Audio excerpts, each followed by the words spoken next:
أعوذ بالله من الشيطان الرجيم بسم الله الرحمن الرحيم والمرسلات عرفا فالعاصفات عصفا والناشرات نشرا فالفارقات فرقا فالملقيات ذكرا عذرا أو نذرا إنما توعدون لواقع فإذا النجوم طمست وإذا السماء فرجت وإذا الجبال نسفت وإذا الرسل أقتت لأي يوم أجلت ليوم الفصل وما أدراك ما يوم الفصل ويل يومئذ للمكذبين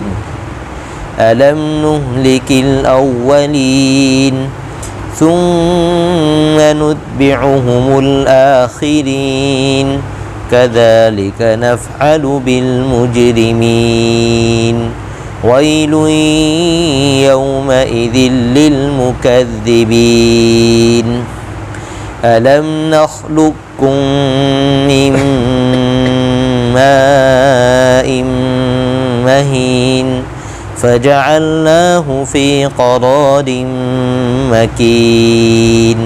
إلى قدر معلوم فقدرنا فنعم القادرون ويل يومئذ للمكذبين ألم نجعل الأرض كفاتا أحياء وأمواتا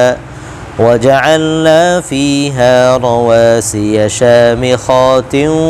وأسقيناكم ماء فراتا ويل يومئذ للمكذبين صدق اللہ العظیم۔ میں اللہ کی پناہ میں آتا ہوں شیطان مردود کے شر سے۔ شروع کرتا ہوں اللہ کے نام سے جو سب پر مہربان ہے، بہت مہربان ہے۔ والمرسلات عرفا، قسم ہے ان ہواؤں کی جو ایک کے بعد ایک بھیجی جاتی ہے، پھر جو آندھی بن کر زور سے چلتی ہے اور جو بادلوں کو خوب اچھی طرح پھیلا دیتی ہے۔ پھر قسم ہے ان فرشتوں کی جو حق اور باطل کو الگ الگ کر دیتے ہیں، پھر نصیحت کی باتیں نازل کرتے ہیں جو یا تو لوگوں کے لیے معافی مانگنے کا سبب بنتی ہے یا ڈرانے کا۔ یقیناً وہ واقعہ ضرور پیش آ کر رہے گا جس کا تم سے وعدہ کیا جا رہا ہے۔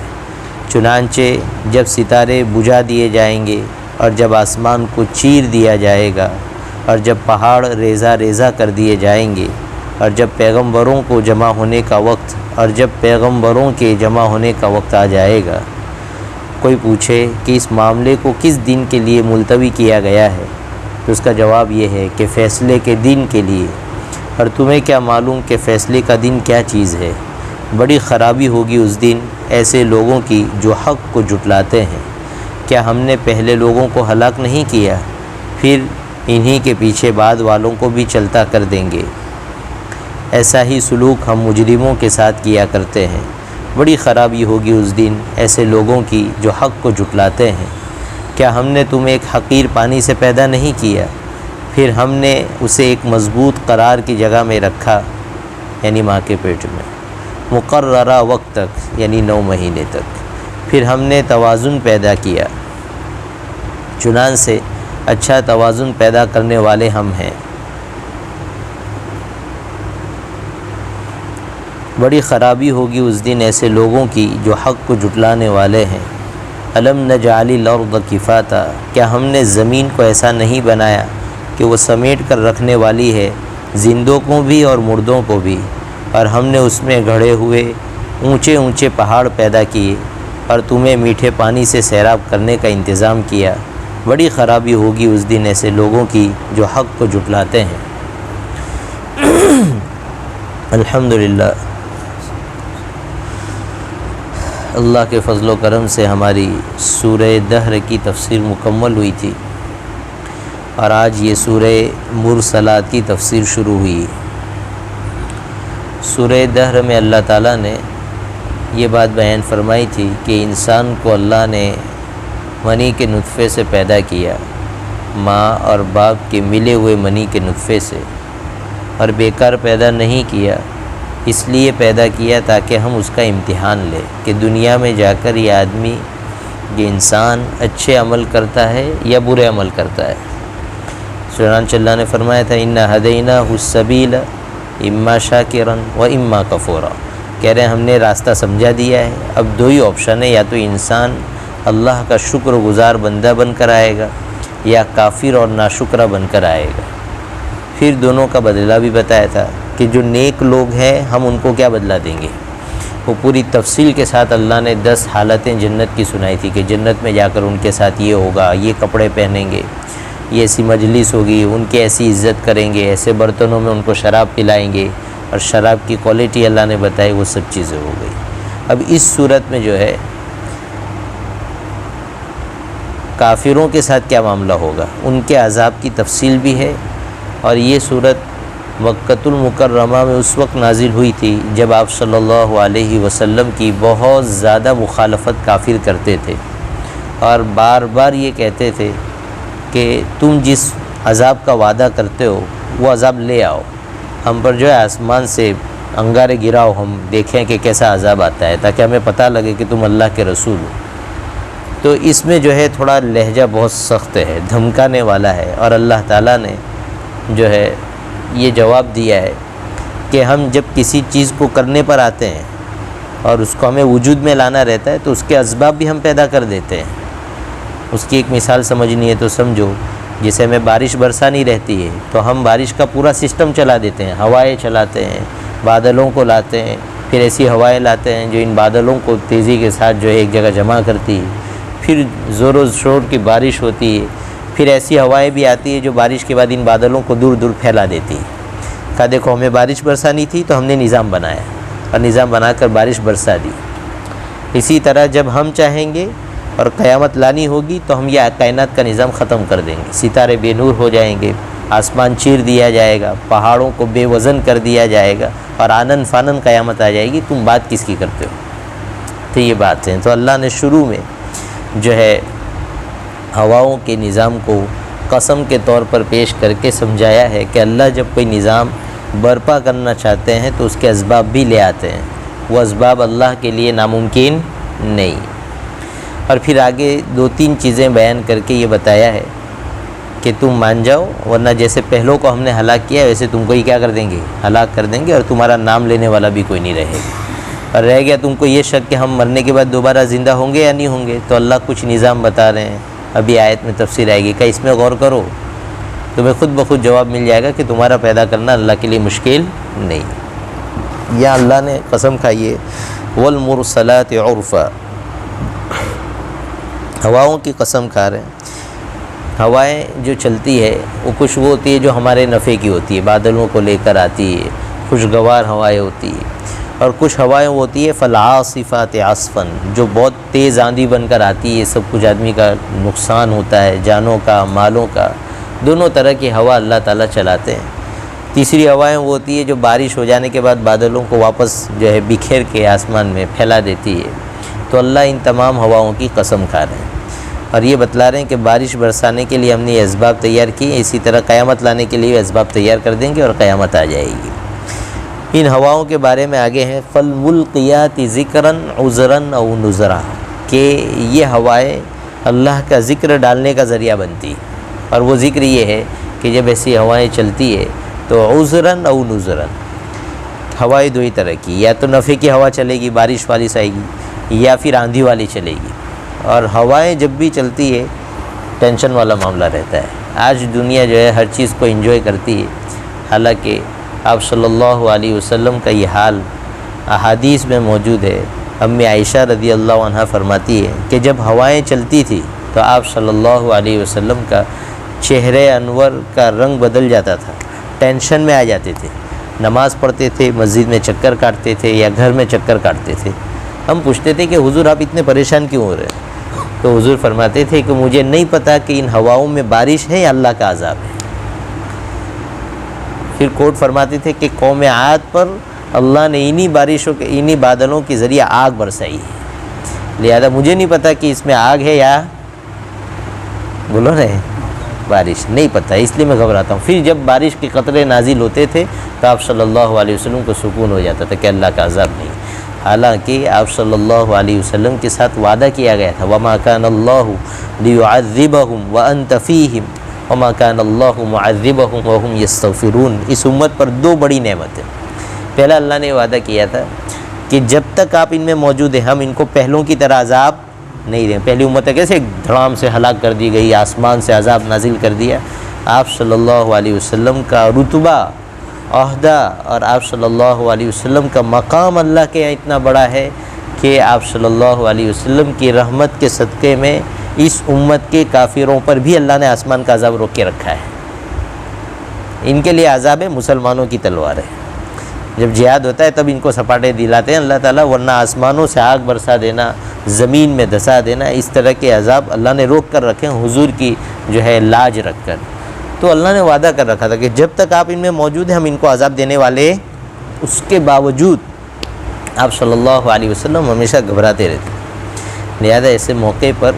جب ایسی سخت ہوائیں چلے تو آدمی کو عذراً او نذرا، قرآن یہ بتا رہا ہے تمہاری یہ کیفیت ہونی چاہیے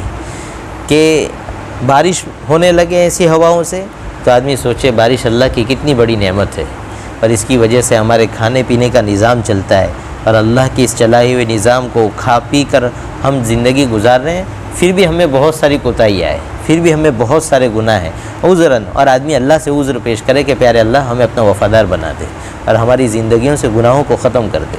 اور اگر تیز آندھی والی خطرے والی ہوائیں چل رہی ہے تو نذراً یہ ڈرانے والی ہے، لہذا آدمی توبہ کرے، اللہ کے سامنے استغفار کرے اور اپنے گناہوں کی معافی مانگے۔ یہ اللہ چاہتے ہیں کہ کائنات کے اس نظام کے ساتھ ایک مومن کے دل کی کیفیت اور اس کا بیہیو یہی ہونا چاہیے، یہ چیز ہے۔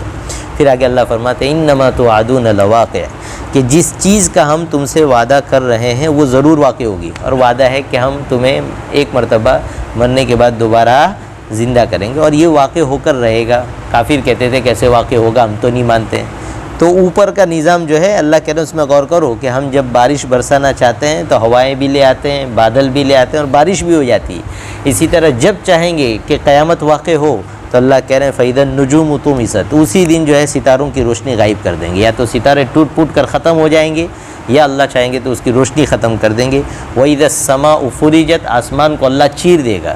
اس کے دروازے بنا دے گا اور پورا نظام آخرت کا اللہ کھول دے گا۔ وَإِذَا الْجِبَالُ نُسِفَتْ، یہ پہاڑ میں جو مضبوطی میں مشہور ہے، لوگ کہتے ہیں نا پہاڑ جیسا بندہ ہے، اللہ کہہ رہے ہیں یہ جو مضبوطی میں پہاڑ جو اپنی جگہ سے نہیں ہلتے ہیں، ہم ان کو روئی کے گولوں کی طرح بنا دیں گے، یوں اڑتے پھریں گے۔ بلکہ دوسری جگہ ہے رنگین اوئی کی طرح بنا دیں گے، روئی دو طرح کی ہوتی ہے، رنگین بہت ہلکی ہوتی ہے سفید کے مقابلے کا، اس کی طرح بنا دیں گے، ختم معاملہ۔ وَإِذَا الرُّسُلُ أُقِّتَتْ، اور وہ وقت ہوگا جب اللہ تعالیٰ نبیوں کو جمع کریں گے، یعنی کہ قیامت کے دن لوگوں کو سوال ہوتا تھا کہ نبی کو لوگ جھٹلاتے ہیں، نبی کو لوگ تکلیف پہنچاتے ہیں تو عذاب کیوں نہیں آتا ہے؟ اللہ کہہ رہے ہیں کہ ہم نے ایک ٹائم طے کر کے رکھا ہے،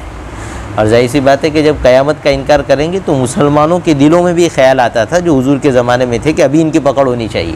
تو اللہ کہہ رہے ہیں نہیں، لِأَيِّ يَوْمٍ أُجِّلَتْ، تمہیں سوال ہوگا کہ کس دن کے لیے ہم نے ان کو مہلت دے کے رکھی ہے، تو فرما رہے لِيَوْمِ الْفَصْلِ، فیصلے کے دن کے لیے۔ یہ آسان دن نہیں ہے، اس صورت میں پوری 10 مرتبہ اللہ نے کہا ہے کہ فیصلے کا دن آسان نہیں ہے۔ جو لوگ اسلام کو، اللہ اور اس کے رسول کو جھٹلاتے ہیں ان کی جو ہے اس دن خیریت خراب ہو جائے گی۔ وَيْلٌ يَوْمَئِذٍ لِّلْمُكَذِّبِينَ، جھٹلانے والوں کے لیے اس دن جو ہے بڑا دردناک عذاب ہوگا۔ بلکہ یہ آتا ہے کہ ویل جہنم کی ایک وادی ہے جہاں پورے جہنمیوں کے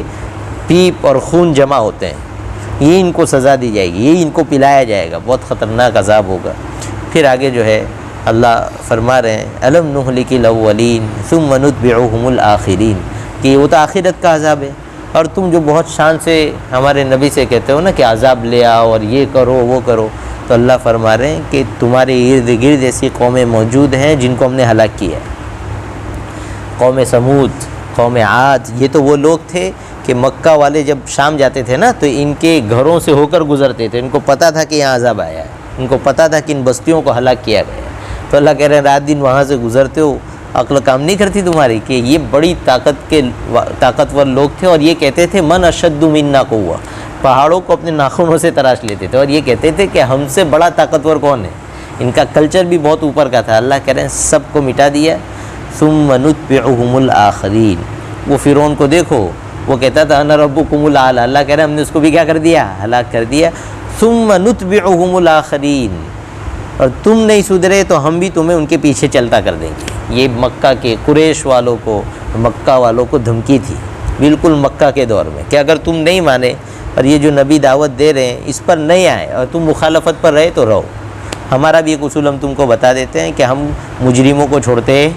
نہیں ہیں، موقع دیتے ہیں، جب نہیں مانتے تو ہلاک کر دیتے ہیں۔ چنانچہ یہ ہوا، نہیں مانے، حضور کے پیچھے پڑے رہے، حضور کو جو ہے مکۃ المکرمہ چھوڑنا پڑا، مدینہ تشریف لے گئے۔ اللہ نے پہلے ہی غزوے میں، غزوہ بدر میں، کون سے غزوہ، مسلمان یہ چاہتے تھے کہ ہم لوگ وہ جو قافلہ آ رہا ہے نا جس میں کوئی ہتھیار نہیں ہے، کوئی فوج نہیں ہے، یعنی کہ شام سے جو قافلہ آ رہا تھا ہم اس کو لے لے، اور اللہ یہ چاہتا تھا کہ نہیں، تم کتنے بھی کمزور اور چاہے تمہارے پاس اسباب نہیں ہے لیکن ہم یہ چاہتے کہ تم طاقت کے ساتھ ٹکراؤ، تاکہ یہ کھل کر سامنے آ جائے کہ اللہ حق کے ساتھ ہے، تاکہ یہ کھل کر سامنے آ جائے کہ دنیا کے صرف اسباب سے کچھ نہیں ہوتا جب تک اللہ نہ چاہے، اور جب اللہ چاہتا ہے تو ذروں کو پہاڑوں سے ٹکرا کر پہاڑوں کو ختم کر دیتا ہے۔ چنانچہ اللہ نے غزوہ بدر میں گنتی کے مسلمانوں کو ان کے ساتھ لڑایا، 360 بغیر ہتھیار کے ان کے ساتھ ٹکرایا، اور ان کے 70 بڑے بڑے سردار مارے گئے۔ مکہ والے یہ کہتے تھے کہ غزوہ بدر کے بعد ہمارے جینے کا مزہ ختم ہو گیا، ہم کو لگتا تھا کہ زندگی بیکار چیز ہے، یعنی سب ختم ہو گیا، مکہ کی رونق ختم کر دی اللہ نے۔ ان کو پہلے دھمکایا تھا کہ مان جاؤ، یہ مانے نہیں، ان کو یہ نشہ تھا کہ ہمارے پاس بہت طاقت ہے، اور یہ اپنی طاقت کا صرف جو ہے نا وہاں اپنی طاقت دکھلانے کے لیے آئے تھے، ان کا ارادہ نہیں تھا کہ ہم جنگ کریں گے، لیکن یوں کہ بھائی چلو اپنی شان دکھائیں گے، شراب پئیں گے، ناچیں گے، گائیں گے، تاکہ ان کی عقل ٹھکانے رہے مسلمانوں کی۔ حضور کو مکہ میں دھمکی دیتے تھے کہ تم نہیں سدھرے اور تم نے یہ دعوت کا کام بند نہیں کیا اور شرک کے خلاف تمہاری محنت بند نہیں کی تو ہم اپنے جوانوں سے یہ پوری مکہ کی وادی بھر دیں گے اور ہم سے تم کو کوئی نہیں بچا سکتا۔ ایسی دھمکیاں دیتے تھے حضور کو۔ اللہ نے پوری طاقت کا نشہ کہاں پر؟ غزوہ بدر میں اتار دیا، پورے 70 کے 70 مروا دیے اللہ تعالیٰ۔ یہ اللہ کا نظام ہے۔ اللہ جب دنیا میں اپنا نظام غالب کرتا ہے تو بالکل الٹا پہیہ چلا کر غالب کرتا ہے، تاکہ کوئی یہ دعویٰ نہ کریں کہ ہماری کوششوں سے ہوا ہے، سب یہ مان جائے کہ نہیں، ہمارے پاس کچھ نہیں تھا، حالات بالکل الٹے تھے، ہم کو یہ لگتا تھا کہ ہم ختم ہونے والے ہیں اور اللہ نے ہم کو غالب کر دیا۔ یہ اللہ کا نظام ہے۔ صحابہ کرام مدینہ المنورہ میں ان حالات میں گزرے ہیں کہ وہ فرماتے تھے کہ ہم لوگ رات دن ہتھیار یوں چڑھا کر کھڑے رہتے تھے، یوں فوجی کی طرح رات دن، اور رات دن ہم کو یہ ٹینشن رہتا تھا کہ کوئی ہمارے اوپر حملہ کر دے گا، کوئی ہمیں برباد کر دے گا، رات دن ٹینشن رہتا تھا، لیکن اللہ نے ایسے حالات میں حضور کو غلبہ دیا، جی صحابہ کرام کو غلبہ دیا۔ یہ اللہ کا نظام ہے۔ وہی بات ہوئی ثم نتبعهم الآخرین کہ تم نہیں مانے تو جیسے فرعون کو ہلاک کیا، قوم سمود کو ہلاک کیا، قوم عاد کو ہلاک کیا، آج ان کے نام و نشان باقی نہیں، تمہارا بھی ختم ہو جائے گا۔ چنانچہ پکڑے گئے اور اللہ نے ختم کر دیا۔ کذالک نفعل بالمجرمین، اللہ اپنے ایک کامن رول بتا رہا ہے کہ ہم مجرموں کے ساتھ ایسا ہی کرتے ہیں، ان کو زیادہ پنپنے نہیں دیتے، ایک دن پکڑ کر کے ان کا معاملہ صاف کر دیتے ہیں۔ اللہ ہماری حفاظت فرمائے۔ ویل یومئذ للمکذبین، اس دن جھٹلانے والوں کے لیے بڑی خرابی ہوگی۔ انشاءاللہ آگے آئندہ ہفتے